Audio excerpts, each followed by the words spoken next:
ഗൾഫി അല്ലേ? അതെ. ഗൾഫി എവിടെ? ഒമാൻ. ഒമാൻ? ഒമാൻ അറിയോ? ഇല്ല. ജോലി AC മെക്കാനിക്കാരന് പോയെങ്കിലും ഇപ്പൊ ബിസിനസ് ആണ്. അപ്പൊ വർഷാപ്പുകാരൻ തന്നെ. മാസം എന്തൊരു കിട്ടും? ഒരു 10,000 റിയാൽ കിട്ടും. അപ്പൊ കാശായിട്ടൊന്നും കിട്ടില്ലല്ലേ? എത്ര വരെ പഠിച്ച്? SSLC. അയ്യേ, PA പോലും ഇല്ലല്ലേ? സാറിനേക്കാൾ 6 ക്ലാസ് കൂടുതലുണ്ട്. അല്ല, പോളിടെക്നിക്കിൽ ചേർന്ന് ഡിപ്ലോമ എടുത്തിരുന്നു. ടിപ്പമാ. അല്ല, പെണ്ണിനെ കണ്ടില്ല. ഇയാൾക്ക് എന്തിനത്ര ധൃതി പെണ്ണിനെ കാണാൻ? നീ തന്നെ അല്ലടേ ചെറുക്കൻ? അതെ. യവന്റെ ആരുടെ? കൊച്ചച്ഛൻ. അച്ഛൻ? ഞാനാ. അച്ഛന്റെ പേര്? രാമൻകുട്ടി. മരിച്ചുപോയി. എന്തിനായിരുന്നു ജോലി? കൃഷി കാര്യങ്ങളൊക്കെ ആയിരുന്നു. കർഷകൻ. അച്ഛന്റെ അച്ഛൻ? കുഞ്ഞിക്കണ്ണൻ. ആ കുഞ്ഞിക്കണ്ണന്റെ അച്ഛൻ?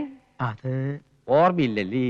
അല്ല, അതിലെന്താ ഇത്ര പ്രസക്തി? അത് തറവാടിത്തം അറിയാവല്ലേ? പാരമ്പര്യമുള്ളവരാണെങ്കിൽ എത്ര തലമുറ കഴിഞ്ഞാലും മുൻ തലമുറക്കാരുടെ പേര് പറയും. ഉദാഹരണത്തിന് നമ്മുടെ വേലിത്തമ്പി തവള. ധവളയല്ല, ദളവ. എന്തൊരു തവളെങ്കിലും ആവട്ടെ.